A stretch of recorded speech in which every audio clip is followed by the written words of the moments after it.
ايه الاخبار؟ النهارده جاي لكم فيديو جديد عن تغيير تيل الفرامل الخلفي، وفي نفس الوقت ازاي تقدر تشحم بلي الفرامل الخلفيه. دايما بسبب ان الفرامل الخلفيه في العربيات الرينو وخصوصا لوجان هتلاقيها حله، تمام؟ محتاج لقمه 17 عشان تفك الاربع مسامير بتوع الكاوتش. في نفس الوقت هنا في صاموله مقاس 32، بتجيب انت بنفسك لقمه 32 ماشي، نص بوصه ويد نص بوصه ودراع تطويل عشان العزم معاك يزيد. الموضوع بسيط. اول حاجه هنعملها هي اننا نفك الغطا ده، وده فكه بسيط. هتجيب مفك عاده، اوكي، هتحطه في النص هنا ما بينهم، هتدق عليه من فوق دقه خفيفه. طبعا زي ما انتم شايفين الغطا اهو اتفك تمام، بيفتح في الاتجاه ده بحيث ان هو يزق تيل الفرامل الخلفي ماشي، او احذيه تيل الفرامل الخلفي لبره.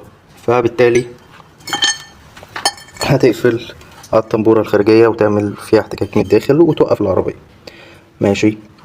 وفي نفس الوقت تقدر تظبط الرجلاج بتاعها من الهاند بريك من جوه، وهوريكم ده في الفيديو وازاي اساسا علشان تفكوا الفرامل اللي ورا لازم تفكوا الرجلاج بتاع الفرامل الهاند. اول حاجه هنعملها ان احنا هنفك الصاموله دي، ودي صاموله 10. دلوقتي بقى ازاي نعمل رجلاج وازاي نظبط الفرامل الخلفيه مع الطنبوره. لو انت هتغير الفرامل هتفك دي تمام، مجرد بس ما انت تلفها تخليها مع الحز بتتفك. اديته طلعته كده والتاني على نفسه بيفك اصلا. الموضوع بسيط، بس حته التركيب هي اللي صعبه شويه. والتركيب لازم تكون مركب كل دول ماشي قبل ما تبتدي تحطه في مكانه، لان هو بمجرد ما تحطه السوسه دي شديده شديده شديده. بما انك بقى فاكك، ففك البليه، نضفها وشحمها كويس جدا. هنحطه على البليه. اول حاجه هتجرب كده انت ظبطت الرجلاج مظبوط ولا لا.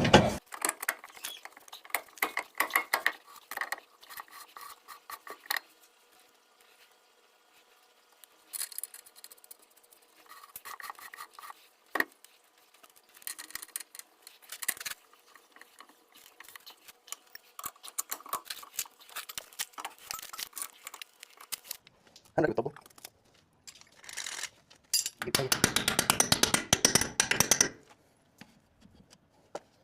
وده كده حركة العجلة بعد تغيير وضبط الرجلاج بتاع الفرامل الخلفية. للأسف معرفتش أصور من الناحية التانية مظبوط، فعدتها من هنا. مفتاح طويل